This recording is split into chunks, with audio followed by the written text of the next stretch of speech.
So this post behind me has been sitting in my drafts forever because that's just what I do, is I create things and they sit in my drafts for a very long time. But I wanted to pull it out now because I think it's an important time. I think it's the right time.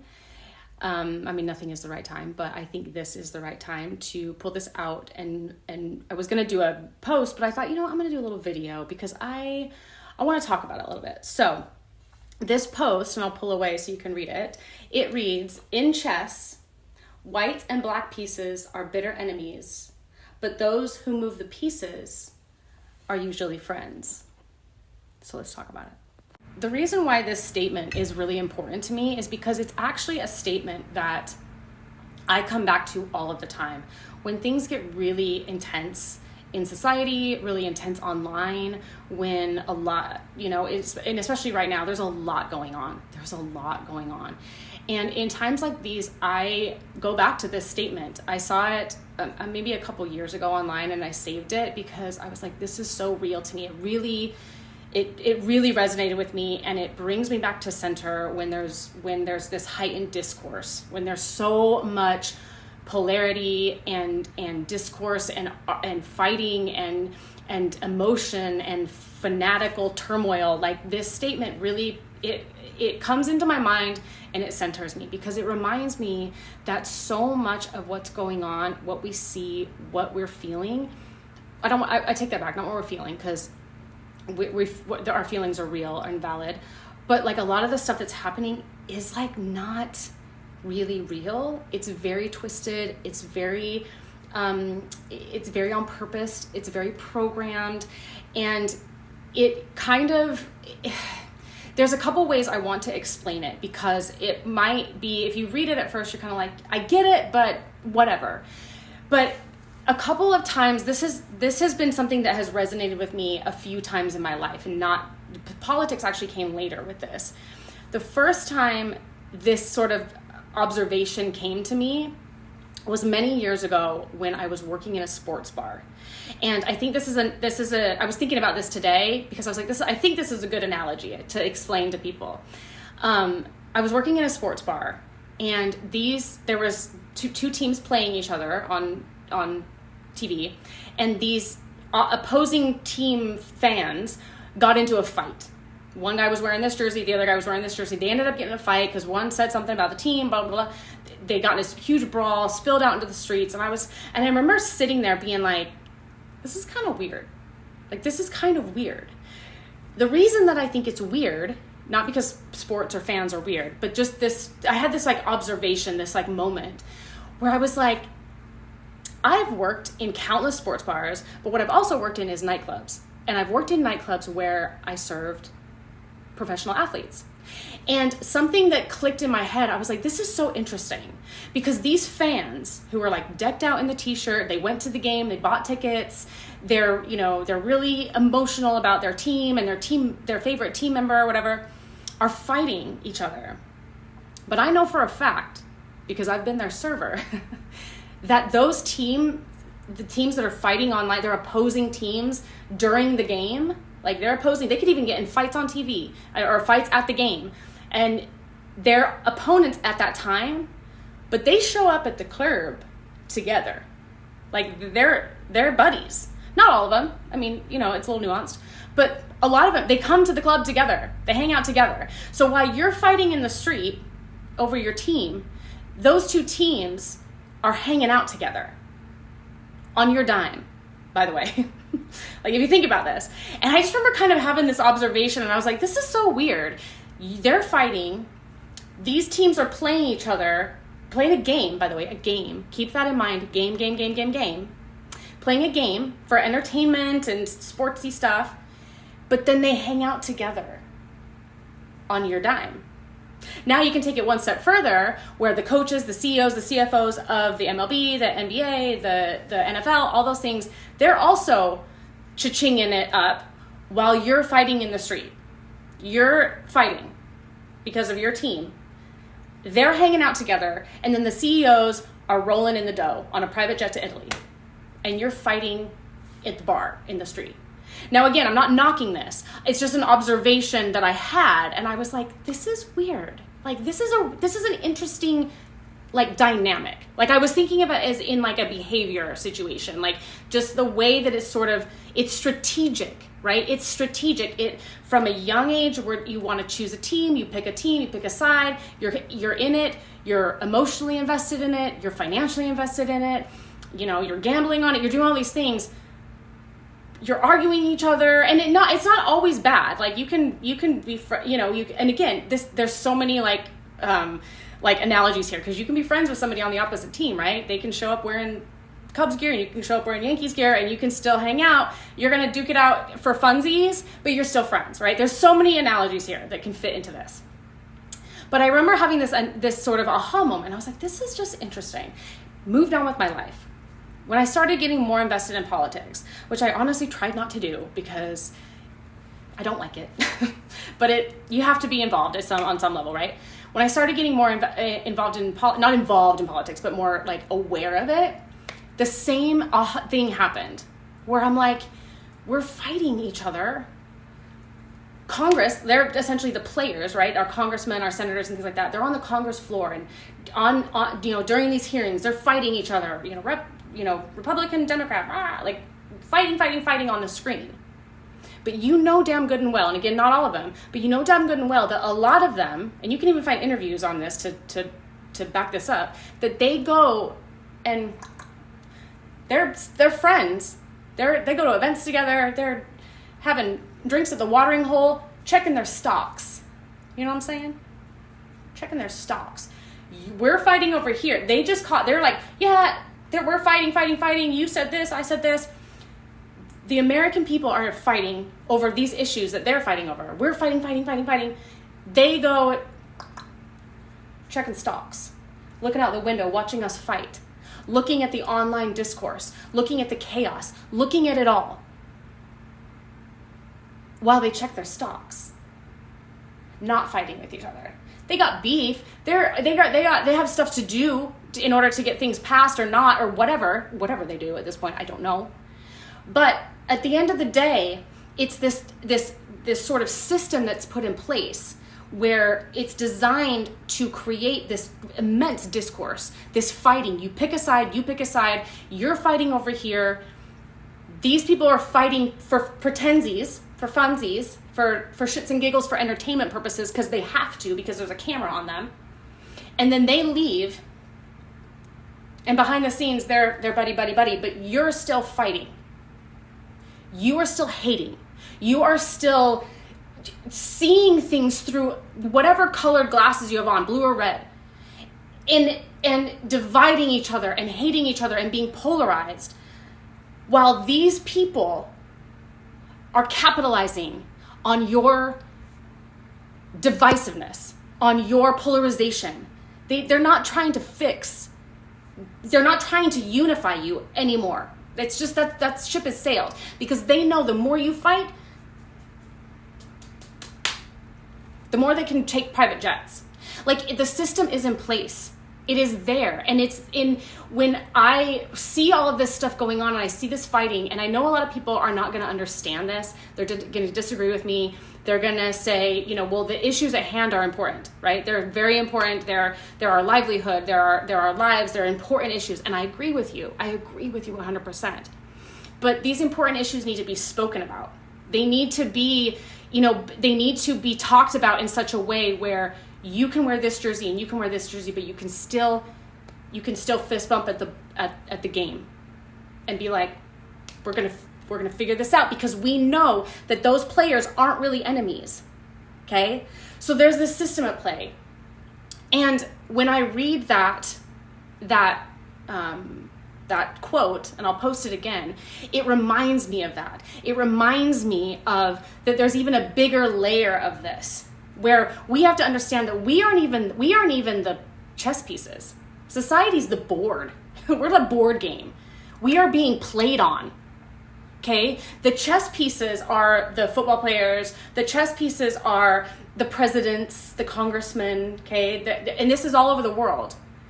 But we have to sit back and go, we're fighting because the pieces are fighting, the red and black, the king and pawns or whatever, they're all fighting.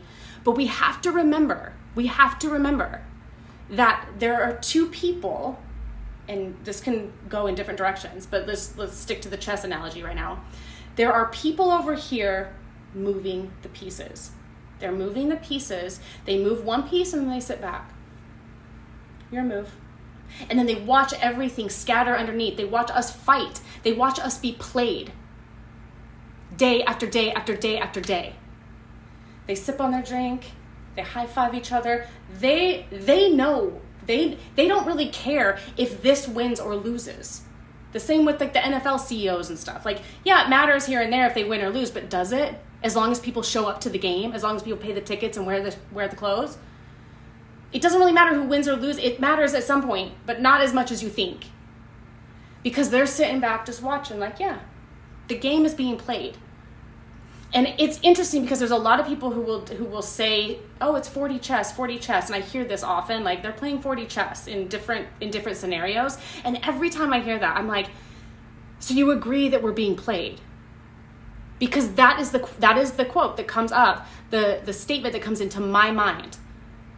Okay, 40 chess, I get that. I totally get that. Because again, and there's another layer. There's like a spiritual war going on too, right? So there's a whole nother level of players happening as well, if we really wanted to get into it, which I'm not going to get into today. But I want people to sit with this, and I'm going to put it on at the end of the video again, and I'll say it, and I want people to save it, write it down, kind of sit back and think about it for a second, because again, like I am a very center person. I do not go into this, and I do not go into that. I don't choose right, left. I don't vote that. I don't care. I do not care. I gave up on that a long time ago, and that can irk people because they're like, how do you stay center? How do you not choose this? How do you, because it's complex. That's how. It's very complex. And some stuff I agree with, some stuff I don't. So it's complex. So I try to stay really centered. And it makes me more open to hearing people's sides and trying to understand where people come from. I'm lucky enough to have worked in bars and restaurants for many years, which to me that was a blessing because I was able to, the amount of times I would talk to people that I didn't agree with, they would be blue in the face telling me things that I did not agree with. Sir, what are you talking about? But you can't really leave. You can't really get in a fight. You have to you have to get into a critical conversation that's civil and gets your point across, that doesn't get heated and whatever, And I'm grateful that I was able to do that because it allows me to really open up that empathetic side of me and see from other people's points of view, even if I don't agree, even if it's the worst thing ever. I'm like, oh, this is like, I don't agree with you. But you know what? We're going to talk it out in a really civil manner. And I love that I can do that. And I love that I still am willing to do that because there's a lot of people out there that won't. Like, I don't block people. I don't just unfriend people. I want to see what you have to say, hear what you have to say. I like to have hard conversations. Difficult issues deserve difficult conversations. Period. And we have to understand that, like, we have to step out of the fire sometimes and look around to see who caused it. Because a lot of times it's not the person you're fighting with, and it's so hard to watch. It's been hard to watch for years. And I'm telling you, like, I go back to the the sports analogy, and now this sort of chess analogy where the people moving the pieces are usually friends. So these are bitter enemies. This is chaos. But the people sitting back, moving the pieces, sitting back and watching, sipping their Manhattan, are usually friends or frenemies. There's a good chance they're frenemies, for sure.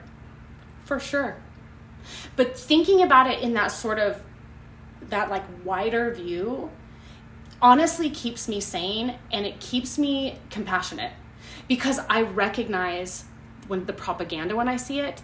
I recognize the rage bait when I see it. I actually did a video on rage bait like a couple weeks ago that I need to post. Maybe I should post it. Maybe I should post things. Anyway, but I recognize these things. I recognize the hamster wheel when it's being turned. And I'm not saying that, everybody needs to see things the way I see them, but this is just the way that personally, the way I observe things.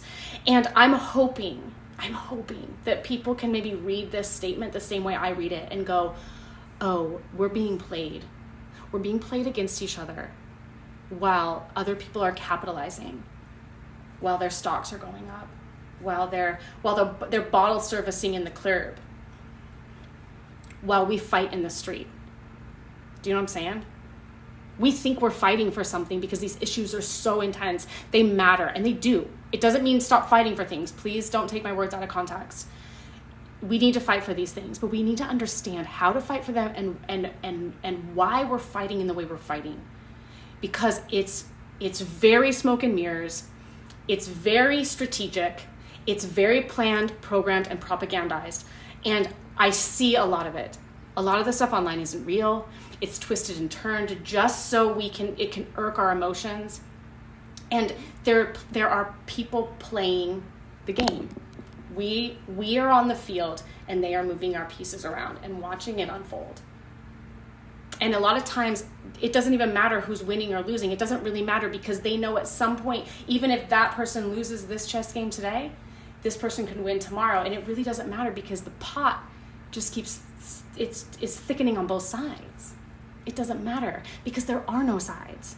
There are no sides. That's the point of this video. There are no sides. This is why I don't choose them. I choose good people and remove not so good people. But at the end of the day, a lot of people I'm witnessing be not so good people, but I know at the heart they are. They're just in it right now. They're in it, and they're not realizing that they're being kind of maneuvered around in order to do and say things that they normally wouldn't do. And I'm hoping this video makes sense to people. I know it's gonna like irk people and make people either uncomfortable or annoy people, and I get that. Like, I totally get if you don't see this the way that I see it, if maybe it doesn't make sense, if you think the issues are too intense to think maybe I'm just being a little bit like a little too compassionate. I don't know, maybe a little too like lackadaisical or whatever, because I'm not. It's just the way that I see things. And maybe it's me being too idealistic or opportunistic, or I don't know what it is, but I honestly have faith. Like, I actually have faith in humanity, because I see it this way, and I'm hoping that eventually people see it this way too, where they realize.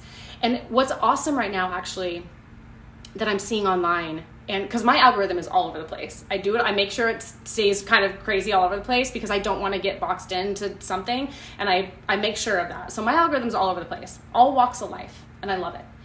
But one thing I'm seeing that's common across the board lately that I love is a lot of people coming online, either commenting, sharing a post, or making videos saying, this doesn't make sense. So whatever it is, it doesn't matter. You can think of the recent events or events from the past couple months. It doesn't matter. They're saying something is off. This doesn't make sense. And I'm seeing this all across all the different, ideologies. I'm seeing it everywhere. And I'm like, yes, girl. Keep asking that question. Keep making that statement. Keep the fire of curiosity alive. Ask yourself, why doesn't this make sense? Have a hard conversation with somebody that you might not agree with right now. Because if it doesn't make sense, there's a reason. You're feeling it. You're getting it. Dig. Why doesn't it make sense? Why does it feel off? Okay? And I'm seeing that in the thing, and I'm like, I think this could be the thing that unifies us. Oh my gosh. People recognizing that something is off. Dig. Because that means that you're breaking away from the board, and I'm here for it. Like, I have this faith right now. I can't explain to you how I feel, but I'm like, ooh, the light bulbs they're turning on, because things don't make sense. And they don't make sense for a reason, because things are breaking. And I'm here for it. So anyway, I'm going to put this on pause, and I'm going to put the post back up. And I want you to read it and sit with it, and we'll talk in a second. In chess, white and black pieces are bitter enemies, but those who move the pieces are usually good friends. Just take it in. Feel free to comment, feel free to share, feel free to reach out to me, but take it in, because this really matters. It matters to me. So I have faith, you guys. I really, really do. I'm sending you guys all so much love and light in really, really challenging times. I hope we can be friends, even if we see things differently, and we will talk soon. Bye, guys.